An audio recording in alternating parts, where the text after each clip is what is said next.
Well, welcome everybody. This is my first video series in this project that I'm super excited about. I call it Still Curious. I actually started out calling it Out of Curiosity, but then this song, and I know I'm dating myself, by Paul Simon, Still Crazy After All These Years, kept getting stuck in my head. So I'm thinking, I'm still curious after all these years. And actually, when I introduce my guest, I will explain how I even came up with this idea, because it had a lot to do with my guest, my very first guest. So I just want to introduce this. It's really just a podcast about the experience of curiosity, exploring curiosity with lots of different people. And I'm starting out with people I know and I've had lots of conversations with. And I really just want this to be that, just a conversation. I have my cup of tea. I don't know if my guest has her cup of tea, but we'll just be super authentic. And it's just a little bit about being present in our thoughts and this topic of curiosity. So I will say also that this video will be living on Substack and on YouTube. So just follow my socials at Interoceptive Center, and please do leave a comment below about curiosity or what you thought or what it provoked in your own thinking during this time. Welcome any of those comments and your questions as well. So I'm super excited to introduce Sarah Cable, whom I met during COVID Mm. when I virtually, obviously. Sarah right now lives in England, is originally from Ireland, which you'll hear from her lovely accent. And I never get tired of listening to Sarah speak.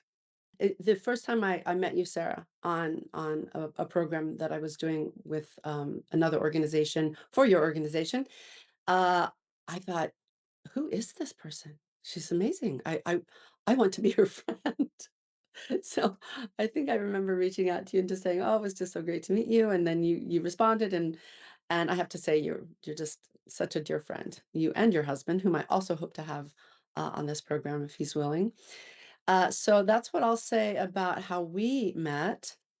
I just want to, before I turn over to you, Sarah, I want to just shout out Kelsey Gallagher, who is, my goodness, my right-hand person at Interceptive Center. We process everything. We talk through everything. They are my social media guru, my everything. So just wanted to shout out for Kelsey Gallagher, who is absolutely amazing and keeps me on track all the time. So, Sarah, I think that's all I want to say about you right now, but I want to hear what you'd like to say and share with our viewers and listeners. Yes, thank you so much, Colleen, and thank you for that lovely warm welcome as ever. And so lovely to reflect on how we met and how long ago that was now when we think back, and how many great conversations we've had from then until now, and we continue to have great conversations, and you have become a very, very, very dear friend. So yes, I feel very lucky and happy to be invited to this conversation with you today. Yeah, guest number one. I mean, Kelsey and I did a practice run through, and we decided, oh, let's just hold that one, and we'll do another one. So you are my absolute first guest, and it makes total sense because this actually came to fruition because of you. The last time I was in the UK and you were dropping me off in Milton Keynes, and you dropped me off that Monday morning for a training that I was going to do. And I don't know if you remember this, but you were just asking me the most amazing questions about, I don't even remember what it was about. I think it was about the training or about interoceptive center, about interoception. And you kept saying, I don't know anything. Because I kept saying, you're asking such amazing questions. And I remember you saying, well, I don't know what I'm talking about. I'm just curious. Mm. And just as you dropped me off, I thought, I need to have this conversation with Sarah again, and I want to record it, and I want to ask lots of people about curiosity because I so appreciated your genuine curiosity. You weren't trying Mm. to make a point. You weren't. It's sort of the difference, and I'll just lay this out and see what you think. we may want to go down this route or not. Again, there's no premeditation to this. It's just an open conversation. But to me, genuine curiosity, real authentic curiosity is more like exploring versus navigating. So the way that I Mm. look at that is, you know, navigating implies that we have a goal, we're trying to get somewhere, and we have a map. We more or less have a map, and we want to get to that place. And Mm. so if we run into obstacles or detours, we might get frustrated. Mm.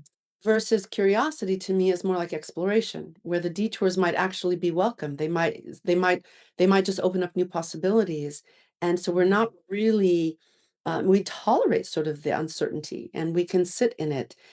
So I want to explore that because I think that a lot of times we think we're being curious, but what we're actually doing is seeking information to reduce our uncertainty, to make ourselves feel Mm. more confident or solid. So I don't know. Let's just talk about it. So what do you think curiosity? What does it mean to you?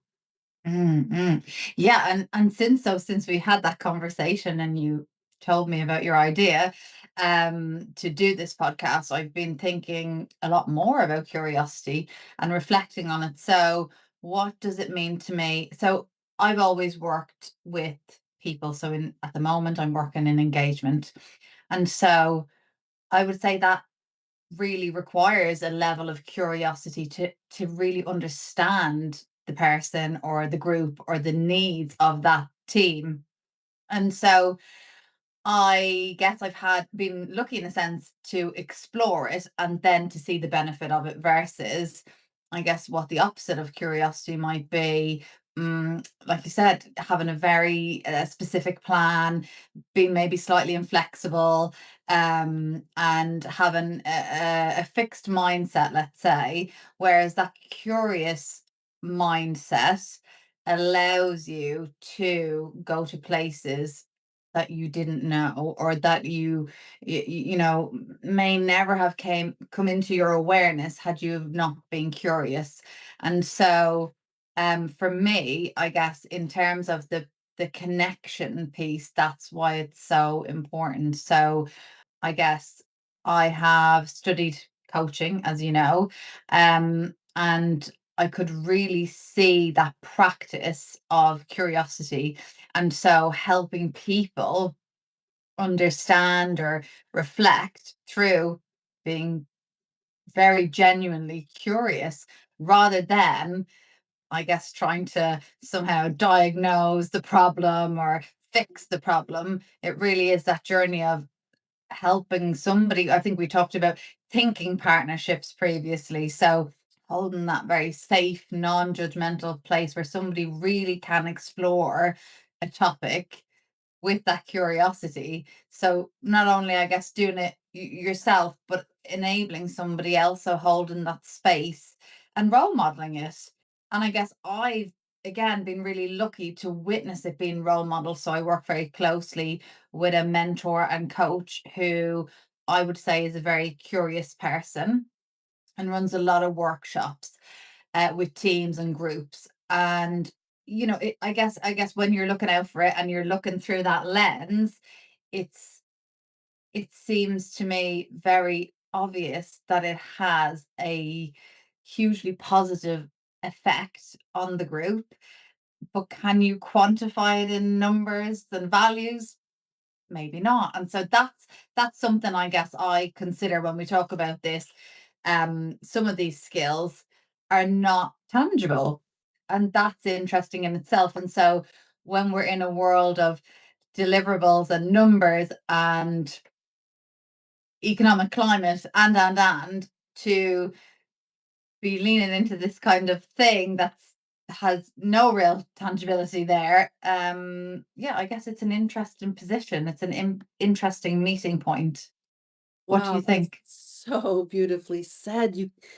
I'm taking some notes because there are some pieces that I just want to try to weave back in. But this is actually why I really wanted you to be my first guest because you really do hold, and as well as your mentor that you referred to as well that I've met, and I agree with you, who's a very, very curious person who is I think, just so open to exploring. But what that point you just last made, which is that tension that has to be held in an organization or just in life between that open engagement and that curiosity that is intangible, I suppose it's intangible. Maybe that's not true, but it's very hard to quantify, and I think that's Mhm. such the point. And so it's hard for organizations to value that. Mm. I mean, that's a Yeah. whole Yeah. line of conversation that we could go down, which we may want to, but that's a really important piece because in my research about curiosity is it's incredibly valuable to organizations and Mm. teams, but most people probably feel like they don't have time for it. Yeah, and I guess not even in organizations, even if we think about the world as a whole, we move fast, we act fast, we um there's a lot of, I guess, with the rise of social media, there's a lot of transmit rather than Yeah. dialogue. And so I just wonder what we're missing in the transmit piece rather than the leaning into conversation and connection. Not that there's, not that connection doesn't exist in both, but I guess the curiosity, in my experience, has created a different level of connection, conversation, exposure, understanding. Even in terms of my own active reflective practice. So if I'm actively trying to reflect, being more curious, I wonder why, I wonder what that meant. Why might I feel like that? Why might I react like that? What stories am I telling myself? So even being curious internally and externally, both have a role. So yeah, I guess the benefit of that, so to play with it, you can nearly start just even being curious with yourself. If it feels a little bit too vulnerable, to be curious with somebody else. And I guess the reason I say that, so during my time studying coaching, I was listening to the theory, but to put it into practice felt slightly vulnerable. And I was faced with something where I thought, oh, we have this pattern between myself and somebody else, and it keeps kind of reoccurring. And I thought there must be something behind this blocking, that I just don't quite understand. And so it is so easy to just, I guess, either push against it, fight against it, or just kind of completely become passive. But I thought I'm going to try and just be really curious without judgment about this. What might be behind this behavior rather than just looking at this behavior? And so I guess I asked the question, when we are on this topic, it seems that there's more to it, and I just don't feel I fully understand it. Can you tell me why that might be an issue? What do I need to know about this in order, to make you feel comfortable and that we can move this forward? And the outcome was so different. And I thought, oh my goodness, if I could have just deployed that a little bit earlier. But that's the beauty of it, isn't it? It's that actually, if you lean into that curiosity, and yes, it requires a level of vulnerability, because those first kind of few sentences I said, to react and continue as we normally do in our normal patterns, is so much easier. But to disrupt those patterns and use some curiosity, Mm. that for me was such an eye opener. And to be well into life at this point, and to only realize it now, I thought, wow, I mean, the learning never stops. Wow, I'm a lot older than you are, so you're learning it very early, I think. But you made a comment when we were not we didn't, by the way, audience, we didn't really prepare for this, but I did ask Sarah, what would you like me to say as of introduction? And you shared a comment that I thought was really interesting because ever since I've known you, I would have thought, wow, Sarah's such a curious person. And you wrote, if I may share it, is that okay with you? Yes, please do. Yeah. You wrote, I haven't always been naturally curious, but curiosity is a skill I've intentionally worked on developing. So when you reflect back to growing up in Dublin and Mhm. all of those early years, I think you left when you were 20. Is that right? Something like Mhm. that. to go to England. Um, what do you mean that you weren't you weren't naturally curious? What would make Yeah. you think that? Yeah, I think a little bit like you described at the beginning. So having that very clear roadmap and boundaries and staying inside a lane, if you will, or staying in a safe zone. I guess it was just it's much easier to not be curious and just settle on, we know what we know, and that keeps us safe, and we continue, like I said, in either patterns of behavior, patterns of thinking, because it feels comfortable. It might make us even feel safe, and I guess we develop mechanisms that make us feel safe. And I had a great conversation with somebody about this yesterday, and we really discussed how some of those patterns or behaviors then later can actually become very unhelpful. So the things that kept us, safe and well, when we're a bit younger, actually we're all safe and well, and we're operating in a different space now, and to be at I guess at work, or in any scenario where you're working with groups, to have those mechanisms in place that don't then allow you to be curious is probably more unhelpful than helpful. And so as time moved on, I would say, like many things, when we grow and evolve and develop, it's probably not because of one conversation or one touch point. It's probably multi-layered. So for me, I guess initially it was probably watching my mentor in these group settings, and he was demonstrating and role modeling that curiosity, and I guess I really admired it, because I think when you are trying to do that,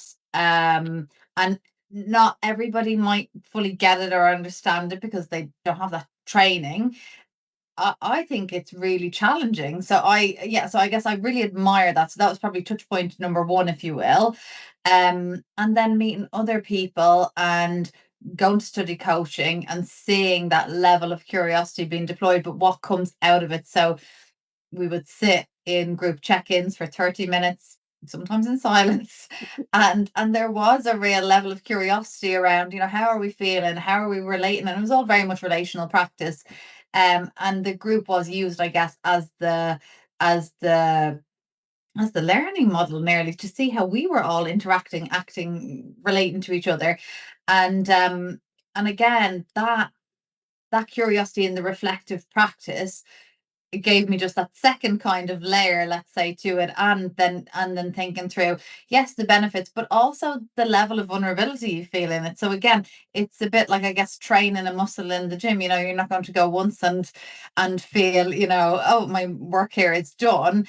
It takes time, and probably, like, sometimes you're sore after it. You might feel a little bit hurt because you're stretching something, and a bit like that, you might feel a little bit vulnerable, and even sometimes maybe silly after it, because you know, you've gone to places you didn't think you were going to, I guess, divulge, maybe, or get to that place. And so that was probably my second touch point. And then I think, like I said, that practical then application of holding myself to account and saying, okay, how am I going to actually now utilize this and have different conversations? So some of it's probably around communication, which, again, all of these things sound so simple when we say them here like this, but to deploy them into a situation when the stakes are higher, that is the real challenge. And that's, I guess, for me, where I really witnessed the benefit of being curious. But yes, like I say, I think it sounds really easy, but I don't think it's as easy as it sounds. I think that's fascinating. Well, I'll love to talk to you more about that. And I've really enjoyed um, speaking with you as you went through that program, and seeing how you evolved just in that way that you just described, which was really cool to see. So, on that last note that you just made, that point, what do you find, are you aware of what shuts down your own curiosity? Yeah, that's a really great question. What shuts down my curiosity? I I would say it's definitely something around, I guess, fear. So that fear that kicks in, but it's going back to what we talked about earlier. So the mechanisms we have, we all develop mechanisms in order to, I guess, live life, protect ourselves, stay well. And so I guess when the feeling of those things coming back in, I guess the fear rises and those protections come back. So there's something, I guess, in that, but I wouldn't, I don't even think I could fully pinpoint what it is, but I would say it's around that feeling of vulnerability, and our defenses coming back in is kind of then what would hinder it. And so having people that create those spaces and having the freedom to practice and hone the skill, if you will. So again, like I mentioned about, say, our conversations, or watching a mentor, do this live and demonstrating it. And the more, I guess, you become comfortable with that, that it is a bit of a journey and accepted, because I guess, especially, in the world of like work, for example, um you might feel you need to have all the answers. You might feel imposter syndrome if you don't, right? So you might feel, well, actually, I need to have all the answers. So to deploy that curiosity might make you feel vulnerable because you feel a bit silly. So I guess, like, in a very practical, that would be a practical example of where it might, the shift might happen, because those feelings come into play, and that can be quite a quick reaction. I think that you articulated that just so well. It really is amazing, the role of fear, which, Mm. all emotions serve a purpose. It's just being Mm. aware of them, I think, right? And Mm. seeing Mm. in the moment, watching them come up. If so, that is one reason I think interoception is so valuable, because as I try to tell everybody that will listen to me, these things show up first in the body. We Mm. become aware of them. We can first become aware of them in the body long before the mind starts to realize, I'm afraid. In fact, the mind often, we Mm. don't even consciously sometimes know that we're acting out of fear, right? So if we can tune into the body. And so I guess gosh, I could talk to you for hours and hours and hours, Sarah, but I won't keep you. I know you have to get back to work. I'm curious if you have a sense. I'm just going to go for it, in the body, even like a visceral sense, when when you're really in that state of just pure, like, not navigating, trying to have a goal and get somewhere, but really pure, just exploration based curiosity. What does that feel like? I mean, these are tough Mm. questions, and I Mm. deliberately Mm. don't preempt them with people. I'm curious if you know what that feels like to be curious, or Yeah. if it's easier to know what it feels like when you know somebody else is truly curious about you. Either Mm. one of those. Mm. Yeah. If I was to give, like, yeah, words to the feeling, it's warmth, or excitement. So it's a warm feeling in the body. It's a warm feeling. It's that, I guess, and it feels, I guess, very a sense of deep connection. It's much more. It's beyond the surface. So, um, but yes, how does it show up, or how does it feel? I would say it's a nearly a warm feeling of excitement to deeply connect with somebody on that level, and feel it to be very authentic and genuine. Like I said, a curiosity to learn about you, or to be able to do it, to be able to be really curious with somebody else, um, in many different ways, whether it's seeing somebody, that connection of seeing somebody stumble across something they may not have, Mm, without that curiosity, um, or moving, even, if I think about that, really strong focus on relational practice, you can even nearly feel the relationship moving forward, because it is more than surface level when we talk about curiosity, I think, in my experience. there is so much going on in the brain and the body when we are truly fully engaged in something, whether it's an activity or this an engagement with somebody else. And that's, boy, we could really explore that for a long time. And I think what I want to wrap up with here is to say that I know that when I'm working as a coach and when I was working as a therapist, and I was really drawn to postmodern narrative therapy because it's actually more like coaching, because really the goal is to take a very curious stance and try to Mm, understand your clients' stories about themselves mm, and mm, stories that others have about them. And sometimes that's where the mm, problems are created, is when our story about ourselves doesn't match what the world's story is about us. And it's more complicated than that. But that was really why I think I was drawn to postmodern narrative therapy. And then I moved into coaching. And so I know that if I can go into every coaching session just firmly rooted in a stance of curiosity, that's really all I need to do to be present. mm, And mm. I can feel when I start moving away, I start thinking too much. Oh, Right. is that I start preempting my next question rather than just being curious. Mm, It's very different. And I'm at my best when I'm truly curious as a coach, and sometimes I'm not. Sometimes I'm in my head too much. So that yeah. sounds odd because most people think curiosity is in your head. But anyway, what you were gonna say something about that. Well, I'm curious. How does curiosity show up for you in the body? Oh, nice. Nice. Thank you for that question. I think similarly to you, for me, it feels like this maybe sounds a little wacky. There's a coherent wave that flows. Mm, I think it's probably because if I'm truly in a curious stance, my ego's not involved. I'm not thinking mm, and judging. Is this a good question? Is this a bad question? Am I remembering well enough? Did I get that fact? No, I'm just in that moment. And the question just flows out or the comment flows out. And so it feels like a wave. And I think that's also how I feel when I really think somebody's truly curious about me. yeah. And it feels great. Just feels great. And I feel like that's Wow. that synchronicity or that coherence between people as well. We can really sense that. But yeah, I just remember back, sort of looping back to how I opened this conversation and reminding us and telling the audience about me just feeling that as you're driving along and navigating traffic and asking the most amazing questions. And I thought, if I could just bottle this up, and share it with people, what Sarah is doing right now is just incredibly valuable as a human. It just is so valuable.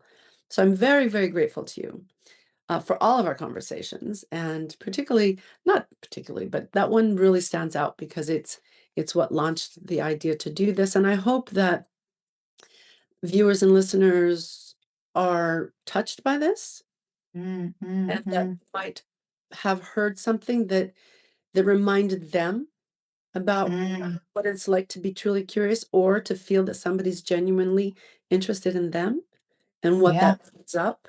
I just That's my hope for this conversation. So Yeah.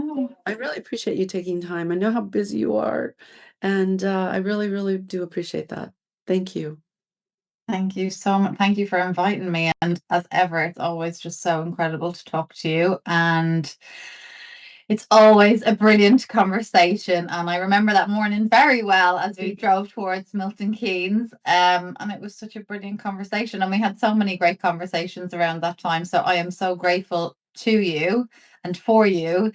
And yeah, like you say, it's an offering to other people to say, when you step back and come out of that automatic that we're in because life is so busy and become a little bit curious, you can play with it, and actually it's kind of exciting. It's so exciting, I think. So Yeah. all I can say is it's been a wonderful start to my day. So thank you so Thank you much. so much. Thank you, I'll Colleen. be talking to you soon. And thanks Take to care. viewers and listeners. Comments, questions, send them on. Thanks, Sarah. Have a good Thank afternoon, you. evening. Bye. Take care.